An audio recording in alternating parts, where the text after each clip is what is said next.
US വിമാനക്കപ്പൽ ടെഹ്റാനിലേക്ക് നീങ്ങുമ്പോൾ ചെങ്കടലിൽ പുതിയ ആക്രമണ ഭീഷണിയുമായി യമൻ വിമതർ. ചെങ്കടൽ ഇടനാഴിയിലൂടെ സഞ്ചരിക്കുന്ന കപ്പലുകൾക്ക് നേരെ പുതിയ ആക്രമണം നടത്തുമെന്ന് യമനിലെ ഇറാൻ പിന്തുണയുള്ള ഹൂതി വിമതരുടെ ഭീഷണിപ്പെടുത്തൽ. പ്രതിഷേധക്കാർക്കെതിരായ അക്രമാസക്തമായ അടിച്ചമർത്തലിന് ഇറാനെതിരെ സൈനിക നടപടി സ്വീകരിക്കുമെന്ന് പ്രസിഡന്റ് ഡൊണാൾഡ് ട്രംപിന്റെ ഭീഷണിയും.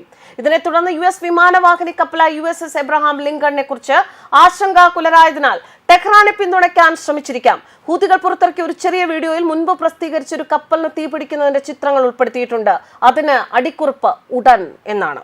അമേരിക്കയ്ക്കെതിരെ സൈനികാക്രമണം നടത്തരുതെന്ന് നേരിട്ട് മുന്നറിയിപ്പ് നൽകുന്ന ഒരു പുതിയ ചുവർ ചിത്രം ഞായറാഴ്ച ടെഹ്റാൻ സ്ക്വയറിലെ ഒരു ഭീമൻ ബിൽബോർഡിൽ ഇറാൻ അനാച്ഛാദനം ചെയ്തിരുന്നു. ഒരു വിമാനവാഹിനി കപ്പലിന്റെ ഒരു പക്ഷിയുടെ കാഴ്ചയാണ് ആ ചുവർ ചിത്രത്തിലുള്ളത്. അതിന്റെ ഫ്ലൈറ്റ് ഡെക്കിൽ കേടുപാടുകൾ സംഭവിച്ചതും പൊട്ടിത്തെറിക്കുന്നതുമായ യുദ്ധവിമാനങ്ങൾ കാണാൻ സാധിക്കും. കപ്പലിന്റെ ഡെക്കിൽ മൃതദേഹങ്ങളും രക്തക്കറകളും ചിതറിക്കിടക്കുന്നു. അവ കപ്പലിന്റെ പിന്നിലെ വെള്ളത്തിലേക്ക് ഒഴുകിപ്പോയി അമേരിക്കൻ പതാകയുടെ വരകളെ അനുസ്മരിപ്പിക്കുന്ന ഒരു പാറ്റേൺ രൂപപ്പെടുത്തുന്നുണ്ട്. ഒരു മൂലയിൽ ഒരു മുദ്രാവാക്യമുണ്ട്: കാറ്റു വിതച്ചാൽ നിങ്ങൾ കൊടുങ്കാറ്റ് കൊയ്യും.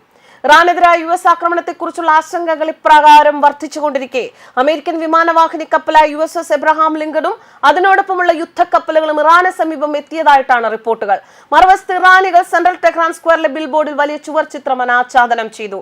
രാജ്യത്ത് സൈനികാക്രമണം നടത്താൻ ശ്രമിക്കരുതെന്ന് US നേരിട്ട് മുന്നറിയിപ്പ് നൽകി.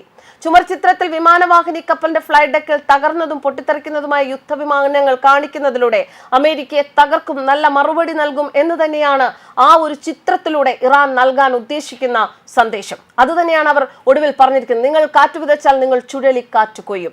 നേരത്തെ സൈനികാക്രമണം മാറ്റിവെക്കാൻ ട്രംപിനെ പ്രേരിപ്പിക്കുന്നതിനായി US പ്രസിഡന്റ് ഡൊണാൾഡ് ട്രംപിന്റെ പ്രതിനിധി സ്റ്റീവ് വിറ്റെക്കോഫ് ടെഹ്റാൻ വിദേശകാര്യമന്ത്രിയുടെയും ഇറാൻ പ്രസിഡന്റിന്റെയും വാട്സ്ആപ്പ് സന്ദേശം അദ്ദേഹത്തിന് കൈമാറിയെന്ന് റിപ്പോർട്ടുണ്ട്. നടപടിയെടുക്കാൻ താല്പര്യമുണ്ടെങ്കിൽ നാവിക യുദ്ധക്കപ്പലുകൾ മേഖലയിലേക്ക് അടുപ്പിക്കുമെന്ന് ട്രംപ് പ്രഖ്യാപിച്ചതിനു ശേഷം ഇറാനും US അടുത്തിടെ നൽകിയ മുന്നറിയിപ്പുകളുടെ പശ്ചാത്തലത്തിലാണ് പുതിയ സംഭവങ്ങൾ.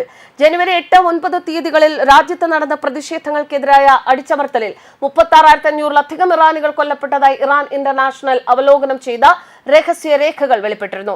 വാഷിംഗ്ടണും ടെഹ്റാനും തമ്മിലുള്ള സംഘർഷം രൂക്ഷമാകുന്നതിനിടെ വിമാനവാഹിനി കപ്പലും അനുബന്ധ യുദ്ധക്കപ്പലുകളും ഉൾപ്പെടെയുള്ള ഒരു US കപ്പൽപ്പട ഇറാനിലേക്ക് നീങ്ങുകയാണ്. ഞായറാഴ്ച വൈകുന്നേരം മിഡിൽ ഈസ്റ്റിലെത്തിയ വിമാനവാഹിനി കപ്പൽ ഇറാൻ അടുത്താണ് എന്ന് ഇസ്രായേൽ മാധ്യമങ്ങൾ റിപ്പോർട്ട് ചെയ്തു. US ആക്രമണ സാധ്യതയെക്കുറിച്ചുള്ള ആശങ്കകൾ ഇപ്രകാരം വർദ്ധിച്ചതോടെ ഇറാനിയൻ പരമോന്നത നേതാവ് അയത്തുള്ള അലി ഖമേനി ടെഹ്റാനിൽ ഒരു പ്രത്യേക ഭൂഗർഭ അഭയ കേന്ദ്രത്തിലേക്ക് മാറിയതായും ഇറാൻ ഇന്റർനാഷണൽ റിപ്പോർട്ട് ചെയ്യുന്നു. പരമോന്നത നേതാവിന്റെ മൂന്നാമത്തെ മകൻ മസൂദ് ഖമേനി പിതാവിന്റെ ഓഫീസിന്റെ ദൈനംദിന മാനേജ്മെന്റ് ഏറ്റെടുത്തിരിക്കാമെന്നും ഇറാന്റെ എക്സിക്യൂട്ടീവ് ബ്രാഞ്ചുകളുമായുള്ള പ്രധാന ആശയവിനിമയ മാർഗമായി വർത്തിക്കുന്നുണ്ട് എന്നും വൃത്തങ്ങൾ സൂചിപ്പിക്കുന്നു. News desk കർമാനസ്.